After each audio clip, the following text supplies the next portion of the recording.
I would say the first is the immune responsiveness of the individual. And what we're learning that it's not just a matter of alloreactivity, it's a matter of an inflammatory response.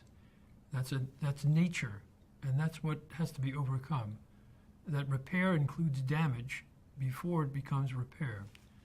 And I would say that is an element of learning that transplantation has brought to medicine and science. I would say that second, transplantation has brought nobility of mankind and the goodness of the human being is so evident by transplantation, but it has fostered it within the practice of medicine so that principles of transparency and fairness of justice, as exemplified by transplantation, become standards of practice for all of medical care.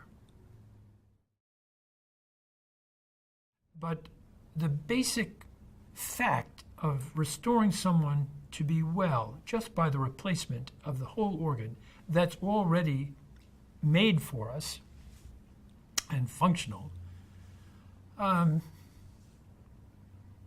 is I would say, a very difficult task to surpass simply by ex vivo work.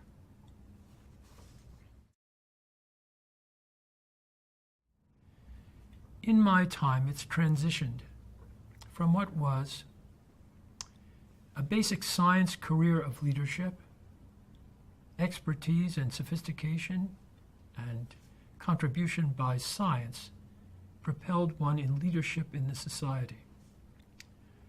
Of course, that's commendable and needed.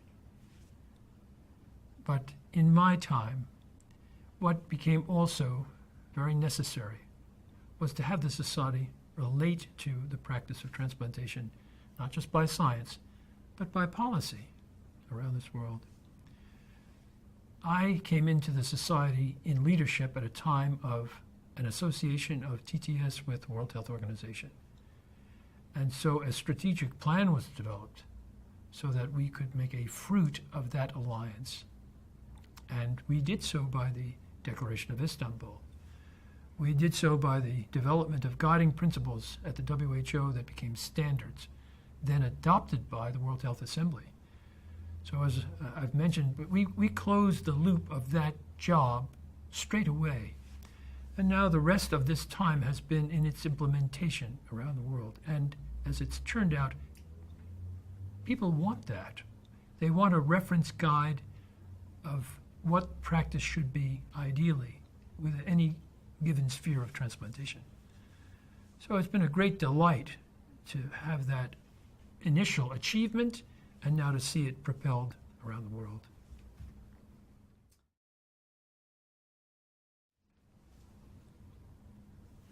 In science, by the awareness of the immune response and alloreactivity and an understanding of that innate immunity that can enable a successful transplant to be performed.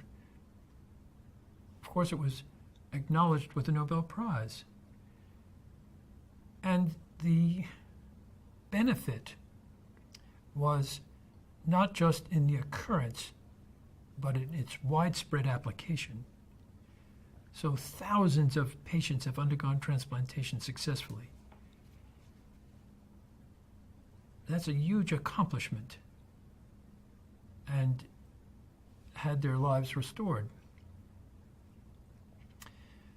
So my thinking of this is to say that transplantation has been so widely beneficial, and it transcends gender and ethnicity, and it brings us home to a common humanity.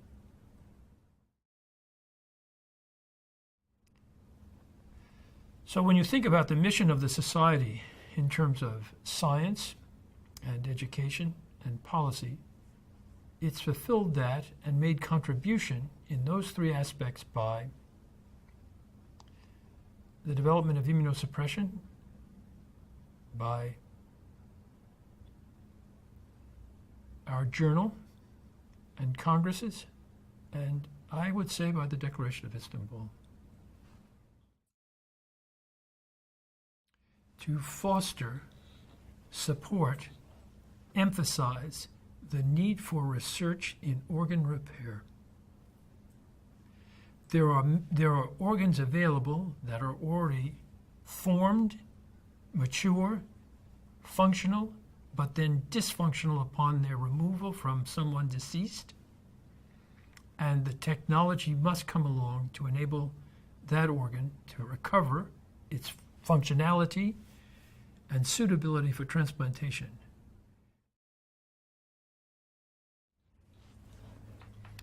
That a mature adult skin cell could be returned to its pluripotential state. I find that to be just so amazing that the genetic machinery, engineering, is all retained for that to occur. In harnessing those global standards, harmonizing them to the practices that are particular to culture, to resources within a country, but to make demand on government that their interests in their people, providing for their people, medical care, that transplantation becomes part of that important care as well. So much effort has been devoted to that possibility, and it simply hasn't been fruitful. I wouldn't be discouraging, but I would point to the xenotransplant endeavor as the example of the question you posed. The appeal of transplantation for me was, as a surgeon primarily, the capacity to excise a diseased organ and replace it with a medically suitable one that would function, and then make this person well. I found that to be quite exciting. But then there was another dimension of transplantation.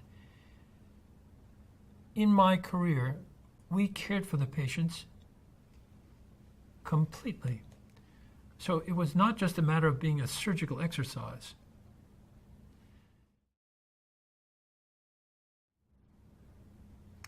Dr. Murray was a man of the people. He related so well to people. He was a pleasure to be about.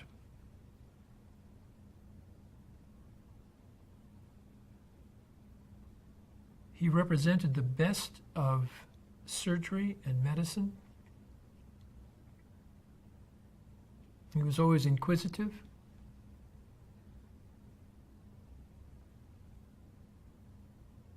He was very gracious and generous in sharing what he knew.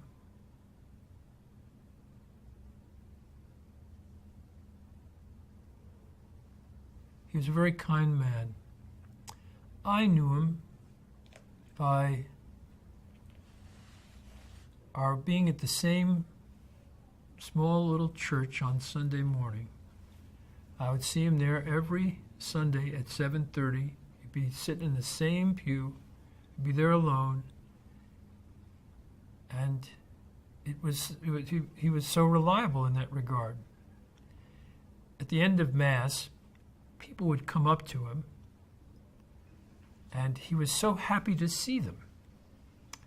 He always had time for the people that he would encounter. He would, it's a bit of, you love somebody when you'll stop what you're doing in your tracks, stop, and now address that individual, what their needs are, put aside whatever you're thinking or what.